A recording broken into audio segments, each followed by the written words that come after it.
Selamat siang saudaraku, salam sehat selalu ya. Jangan lupa hati harus gembira, karena hati yang gembira adalah obat yang paling mujarab. Siang hari ini saya ingin mencoba untuk membantah seorang yang mengaku calon PhD dari Monash University yang kemarin ada ditayang di televisi. Kalau saya tidak salah namanya Ferry, ya, ini viral di TikTok, yang dengan sadar dan tegas dia mengatakan bahwa dia bisa menentukan siapa dalang kerusuhan yang membuat anarkis tersebut dengan cara gampang katanya. Cukup 5 menit kita sudah tahu siapa dalangnya katanya. Inilah pernyataan Ferry, seorang ahli, dan ini dikasih panggung sama televisi. Dan dengan gampangnya dia bilang, cari aja siapa yang paling banyak posting di TikTok, itulah dalangnya katanya. Kalau saya tidak silap, dia mengatakan cari hashtag bubarkan DPR yang demo pada tanggal 25 Agustus. Siapa yang paling banyak, itulah dalangnya katanya. Saudara Ferry, ya, Anda boleh ahli di dalam teknologi, ya, boleh. Anda boleh ahli calon PhD di dalam data-data. Tapi saya lihat Anda tidak cerdas. Anda pintar, tapi Anda tidak cerdas.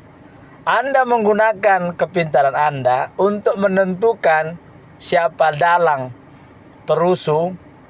Dengan Anda bilang 5 menit bisa Anda cari dengan cari hashtag bubarkan DPR 2025. Ini sepertinya Anda dengan secara sadar dan secara tidak langsung ingin mengatakan bahwa kalau kita cek ya hashtag bubarkan DPR ya tanggal 25 Agustus itu, kalau kita cek sesuai dengan perintah si Ferry ini, banyak saya lihat yang mengatakan dalang kerusuhan itu adalah tanda kutip postingan banyak tentang Gibran, ya, dan keluarga Bapak Jokowi. Jadi kalau kita ikuti pola pikir si Ferry ini, dengan secara tidak langsung dia ingin mau bilang bahwa dalang kerusuhan dan yang bersifat anarkis itu adalah Jokowi ataupun Gibran dan antek-anteknya. Kan itu kan. Jadi setelah saya cek, saya lihat ternyata si Ferry ini sangat dekat dengan Anies Baswedan. Anies Baswedan. Dan dia bagian daripada Anies Baswedan. Ferry, Anda bisa calon PhD di Monash University. Anda bisa bangga dengan ilmu Anda teknologi komputer. Tapi kalau menurut saya Anda masih jauh tidak cerdas dibanding saya. Ya, saya ulangi sekali lagi. Anda pintar tapi Anda tidak cerdas. Kecerdasan Anda jauh di bawah saya kalau menilai sesuatu. Ini, kau lihat nih saya menilainya. Ya, saya menggunakan kecerdasan saya menilai siapa dalang kerusuhan daripada demo yang baru terjadi. Dengan sadar saya menyatakan bukan Jokowi dan bukan Gibran. Nggak perlu saya pakai teknologi untuk memahaminya. Tahu kenapa?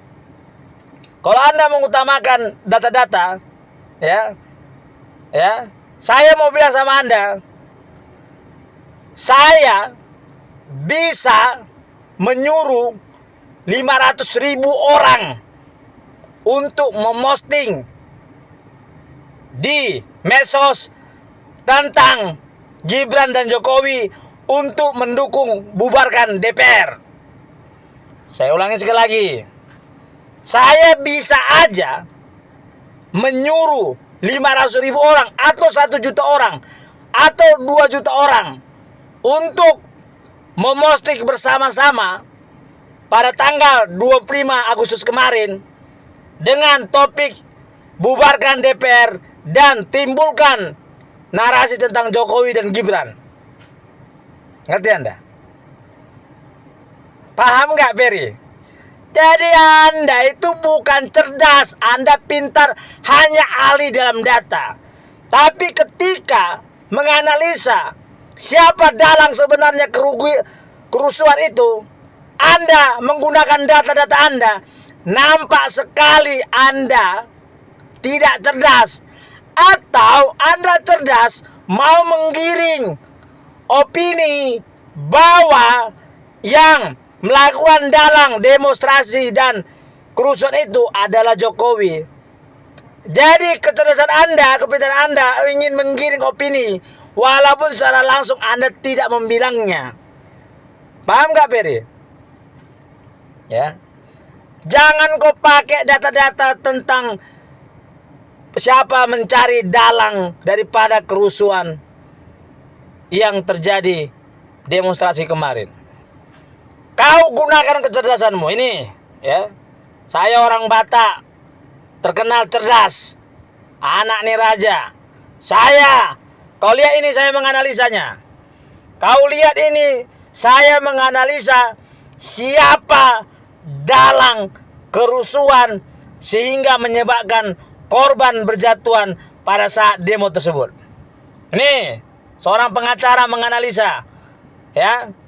Kamu lihat ini, analisa saya yang pertama, ya. Yang pertama, kelompok siapa yang dari dulu sampai saat ini yang menginginkan Indonesia bubar? Itu dulu.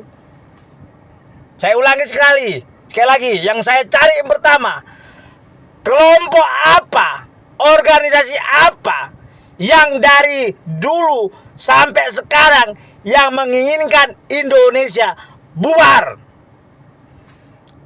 Kau jawab itu. Jawaban saya yang pertama adalah kelompok radikal Islam yang dikenal dengan nama HTI, yang ingin mengubah negara Indonesia menjadi negara Islam. Oke, dapat ya? Kedua, selama pemerintahan Bapak Jokowi,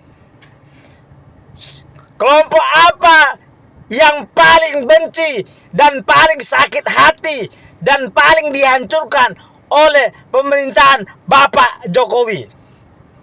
Kelompok apa? Siapa? Bisa kau jawab? Kalau tidak bisa kau jawab, bisa jawab. Selama pemerintahan Bapak Jokowi, organisasi yang dihancurkan dan ditutup adalah HTI dan FPI. Itu jelas. Dan mafia-mafia minyak, para pejabat yang korup, para pejabat yang gila hormat, yang hancur lebur dibuat oleh Bapak Jokowi, tidak berdaya selama 10 tahun. Ya. Itu dia. Yang pertama tadi, siapa yang menginginkan negara ini hancur? Sudah saya jawab tadi, HTI.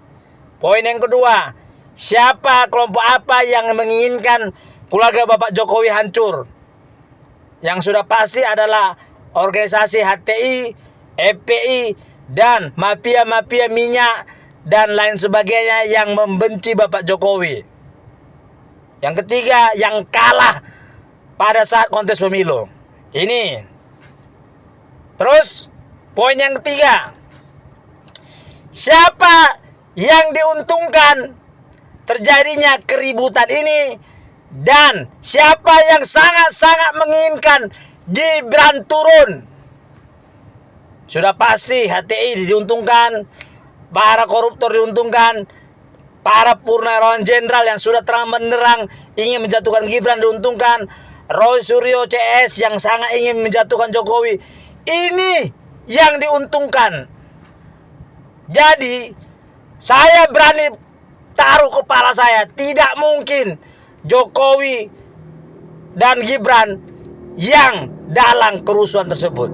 Tetapi saya lihat narasi-narasi yang di medsos banyak mengarahkan ke Gibran dan Jokowi.